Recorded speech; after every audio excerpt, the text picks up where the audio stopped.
이건 매번 나오는 질문이기 때문에 반드시 준비하셔야 됩니다. 그렇다고 하더라도 이런 질문은 너무 솔직하게 답변하면 좋지 않은 점수를 받을 수도 있으니 주의하셔야 됩니다. 어떤 면접이든 어느 정도의 공식이 있습니다. 군무원 면접 시험에 맞는 좋은 점수를 받을 수 있습니다.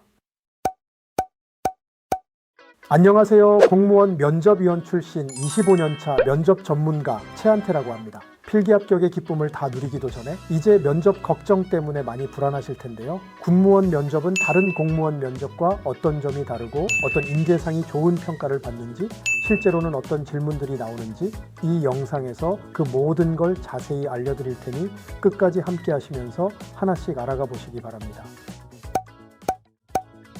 어떤 면접이든 어느 정도의 공식이 있습니다.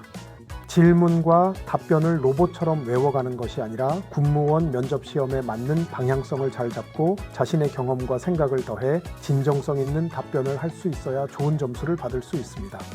면접 준비 기간이 생각보다 길지 않기 때문에 군무원 시험의 방향성이 무엇인지, 내 경험과 생각을 진정성 있게 녹일 수 있는 방법은 무엇인지 전문가를 통해 빨리 파악하고 준비하는 것이 좋습니다.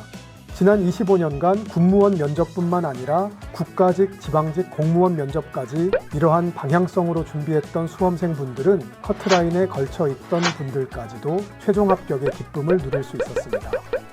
이 영상을 보시는 여러분들과도 반드시 합격의 기쁨을 함께하길 진심으로 바라봅니다. 군무원 시험은 2025년 기준 면접 점수의 비중이 50%에서 25%로 줄어들었지만 필기와 면접 점수를 합산하여 최종 합격이 결정되기 때문에 여전히 중요합니다. 군무원 면접을 잘 보려면 가장 먼저 이것만큼은 꼭 기억하셔야 하는데요. 바로 여러분들을 평가하는 기준인 면접 평가표의 항목입니다. 1. 군무원으로서의 정신자세. 2. 전문 지식과 그 응용 능력. 3. 의사표현의 정확성과 논리성. 4. 창의력, 의지력 및 발전 가능성. 5. 예의, 품행, 준법성, 도덕성 및 성실성.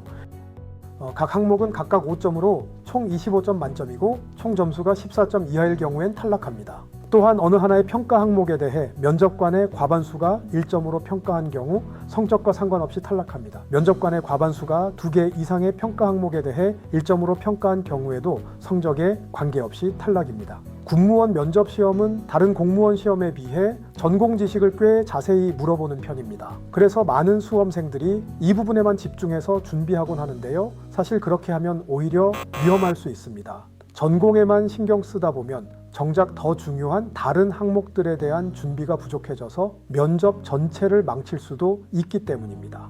많은 분들이 전공 질문을 어렵게 나올까봐 걱정하시지만 자세히 묻는다는 건 고난도 문제를 낸다는 뜻이 아니라 기본 개념을 얼마나 정확하게 알고 있느냐를 보는 수준입니다. 행정벌, 징계벌, 아담스의 공정성 이론, 통고 처분과 과태료 처분의 차이점. 실제로는 이 정도 수준으로 나오기 때문에 필기 시험에서 이미 공부했던 기본 개념들을 틈틈이 훑어보는 것을 권장드립니다. 예의, 품행, 준법성, 도덕성 및 성실성 항목 같은 경우 구체적인 질문을 통해서도 점수를 매기기도 하지만 이미 면접장을 들어오면서부터 평가가 시작되는 부분이죠. 면접관님들을 보자마자 90도로 인사하고 의자에 앉을 때는 의자 끝 3분의 1쪽에 허리를 펴고 앉아주시면 좋습니다. 나갈 때도 예의 있게 인사하는 것도 꼭 기억해 주세요. 평가 항목을 보면 특이한 게 하나 있는데 바로 1번입니다. 공무원의 정신자세가 아니라 군무원의 정신자세라고 되어 있죠. 군무원 조직이 원하는 인재상이 따로 있다는 건데요. 군무원 조직이 원하는 인재상은 어떤 걸까요? 이건 군무원 조직의 특수성에 대해 이해하면 알 수 있습니다. 지금부터 알려드릴 군무원 조직만의 특징 3가지를 알고 나면 어떤 질문이 나오더라도 방향성을 잃지 않고 잘 답변하실 수 있을 겁니다. 첫 번째, 군무원은 육해공군 부대 등에서 군인과 함께 근무를 하는 공무원입니다. 따라서 군인과 얼마나 조화롭게 근무할 수 있느냐가 중요한 역량 중 하나입니다. 그래서 그런 역량이나 마인드를 면접 중간중간 잘 드러내주면 좋고 이러한 내용이 면접 질문으로 나오는 경우도 많으니 잘 준비해 주시면 좋습니다. 두 번째, 군무원의 또 다른 특징은 격오지 근무가 많다는 겁니다. 그래서 어느 환경에서나 잘 적응할 수 있고 원치 않는 근무지에 가더라도 끝까지 근무하겠다는 의지를 보여주는 게 좋습니다. 실제로 격오지에서 근무하게 되면 어떨 것 같냐는 질문도 자주 나오는 질문 중 하나인데요. 솔직히 말해서 격오지 근무를 선호하는 사람은 많지 않겠죠. 그렇다고 하더라도 이런 질문은 너무 솔직하게 답변하면 좋지 않은 점수를 받을 수도 있으니 주의하셔야 됩니다. 우리는 이제 군무원이 되기로 마음먹었으니 조직이 원하는 방향에 맞게 답변을 미리 잘 준비해 두세요. 세 번째, 군무원은 다른 직렬을 준비하다가 합격하는 경우도 많기 때문에 군대나 군무원에 조금이라도 진짜 관심이 있는지를 확인하는 차원에서 군 관련 이슈에 대한 질문이 나오기도 합니다. 이런 군무원 면접 시험만의 세 가지 특징까지 잘 알아두시고 어떤 질문들이 나오는지는 뒤에서 자세히 이야기해 보도록 하겠습니다. 본격적으로 군무원 면접의 단골 질문들과 답변하기 까다로운 고난도 질문들을 정리해 보기 전에 면접관은 어떤 분들일까 궁금하지 않으신가요? 사실 면접관이 누구냐에 따라 같은 답변이라도 표현 방식을 조금만 조절하면 훨씬 좋은 평가를 받을 수 있습니다. 군무원 면접에는 보통 군무원이나 군인 같은 내부위원, 그리고 교수 등 외부 전문가가 함께 들어옵니다. 그래서 답변할 때는 군무원 입장에만 너무 치우치거나 군인의 관점만 강조하기보다는 양쪽 시선을 모두 고려한 균형 잡힌 답변이 필요합니다. 그리고 그 내용을 너무 단정적으로 말하기보다는 부드럽고 설득력 있게 전달하는 게 더 좋은 인상을 줄 수 있겠죠. 공무원 면접 시험은 시험마다 방식이 조금씩 달라서 군무원 면접은 어떻게 진행될까 궁금하신 분들 많을 텐데요. 군무원 면접은 7급이든 9급이든 방식은 같습니다. 짧게는 7분, 길게는 15분 안에 약 10개 정도의 질문이 이어집니다. 단 국방부 7급 공채 면접은 조금 다릅니다. 약 3장 정도의 자료를 받은 뒤 이를 바탕으로 발표문을 작성해 개인 발표를 하는 PT 면접이 진행됩니다. 주제로는 예를 들어 초급 간부 이탈의 원인과 해결 방안, 저출산과 인구 절벽 상황에서의 병력 확보 방안, BTS처럼 국위를 선양한 문화예술인의 병역 특례에 대한 의견 등이 출제된 바 있습니다. 군무원 면접에는 자주 나오는 단골 질문들부터 미리 준비하지 않으면 대답하기 힘든 질문들도 있는데요. 지금부터 난이도별로 정리해 보겠습니다. 먼저 기초입니다. 자신에 대해서 소개하는 질문 유형인데요. 이건 매번 나오는 질문이기 때문에 반드시 준비하셔야 됩니다. 자신에 대해 설명하는 거라 그 자체는 어렵지 않지만 자신의 성향이나 경험, 장단점 중 앞에서도 말씀드린 군무원에 적합한 역량들 위주로 면접관들도 고개를 끄덕일 수 있는 답변을 하는 게 중요합니다. 예시 질문 중 하나만 적절한 답변을 만들어 볼까요? 자신을 하나의 단어로 표현한다면 어떤 단어가 떠오르시나요? 저를 한 단어로 표현하면 기둥입니다. 기둥은 눈에 잘 띄지 않지만 건물을 지탱하고 무너지지 않게 하는 핵심 역할을 합니다. 저는 이전 직장에서 맡은 업무가 크든 작든 끝까지 책임지고 안정적으로 완수하는 것을 최우선으로 해왔습니다. 군무원 업무도 눈앞에 보이는 성과뿐 아니라 묵묵히 조직의 안정과 연속성을 지켜내는 것이 중요하다고 생각합니다. 그래서 저는 군무원에 합격해서도 조직을 지탱하는 기둥 같은 사람이 되고 싶습니다. 다음은 초급입니다. 군무원 조직에 대해서 얼마나 이해하고 있는지에 대한 질문으로 여러분들의 개인적인 생각을 묻는 것 같지만 어느 정도의 답이 정해진 질문들입니다.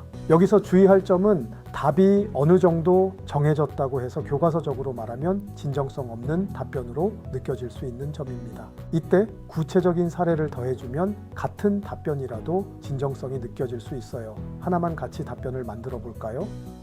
나이 어린 상사나 나이 많은 후임을 만나게 된다면 어떤 태도로 임하시겠습니까? 스타트업 인턴 때 3살 어린 팀장님과 12살 많은 신입 연구원과 일하게 됐습니다. 팀장님의 지시를 잘 따르면서도 좋은 의견들은 조심스럽게 제시하면서 좋은 팀워크로 일했던 기억이 납니다. 12살 많은 신입 직원분도 불편해하지 않도록 존중하며 모르시는 정보나 기술은 매뉴얼 영상으로 만들어 갈등 없이 함께 일했었습니다. 어느 조직이나 그렇지만 특히 군무원은 계급이 중요하므로 과거의 사례에서처럼 나이 어린 상사라고 해도 당연히 직책에 맞게 대우하면서 조화롭게 일하겠습니다. 나이 많은 후임도 존중하되 부족한 부분이 있다면 필요한 정보나 기술을 그 눈높이에 맞는 방식으로 공유하겠습니다. 이렇게 여러분들만의 경험과 사례를 덧붙여주면 좋습니다. 다음은 중급인데요. 이 질문들은 정해진 답이 있는 것들은 아니지만 왜 그런 답을 냈는지 과정이나 이유가 중요한 질문들입니다. 내가 군무원에 적합한 사람이라는 것이 충분히 어필되는 답변을 하시는 게 중요합니다. 이 질문에 대해서 한번 답변을 만들어 볼까요? 업무를 수행할 때 신속성과 정확성 중 어떤 게 더 중요할까요? 그 이유는 무엇인가요? 사기업에서 전산 업무를 했을 때 선배가 보안 패치를 테스트 없이 배포했다가 네트워크가 1시간 정도 중단되는 것을 봤습니다. 이 사건을 타산지석 삼아 저는 매번 사전 테스트를 10분 정도 진행하고 한 번 더 오류 점검을 했더니 사고 없이 패치를 진행할 수 있었습니다. 군에서는 특히 한 번 틀리면 전체에 돌이킬 수 없는 지장을 줄 수 있다고 생각합니다. 그래서 이를 처리할 때는 정확성에 초점을 맞춰서 하되 반복적인 훈련으로 숙련도를 높여 속도를 붙이도록 하겠습니다. 이렇게 그 과정이나 이유에 집중해서 답변을 해주시면 좋습니다. 다음은 고급입니다. 이 질문들은 군 관련 이슈에 대해 어느 정도의 지식은 있어야 거기에 내 의견을 녹여낼 수 있는 질문들입니다. 그래서 면접을 준비할 때 그 기본 개념과 기존 의견들을 살펴보며 준비하는 게 좋습니다. 이것도 답변을 만들어 볼까요? 모병제와 징병제 어떤 게 좋을까요? 징병제는 안정적으로 병력을 확보할 수 있다는 장점이 있지만 최근 저출산 문제로 2035년까지 병력이 크게 줄어들 수 있다고 합니다. 이것에 대한 보완책으로 모병제를 실시하면 장기 복무와 전문화로 인해 전투력과 숙련도뿐만 아니라 개인의 만족도까지 올라간다는 장점이 있습니다. 하지만 갑자기 모병제로 전환하는 것은 인건비에 대한 재정 부담이 있기 때문에 징병제를 유지하면서 장기 복무나 전문화가 필요한 인력 위주로 모병을 하는 방식이 좋다고 생각합니다. 지금까지 실제로 면접에서 나왔던 질문들이 어떤 것들이 있었는지 그리고 유형에 따라 어떤 식으로 답변해야 되는지 살펴봤는데요. 도움이 좀 되셨나요? 영상에서 다 말씀드리지 못한 나머지 단계별 면접 질문들과 모범 답변 모음 자료가 필요하신 분들은 고정 댓글을 확인해 주세요. 다른 어떤 말에도 휘둘리지 마시고 지금까지 잘 해온 스스로를 믿으면서 면접 시험도 끝까지 최선을 다해서 좋은 결과 있으시길 진심으로 바라겠습니다. 감사합니다.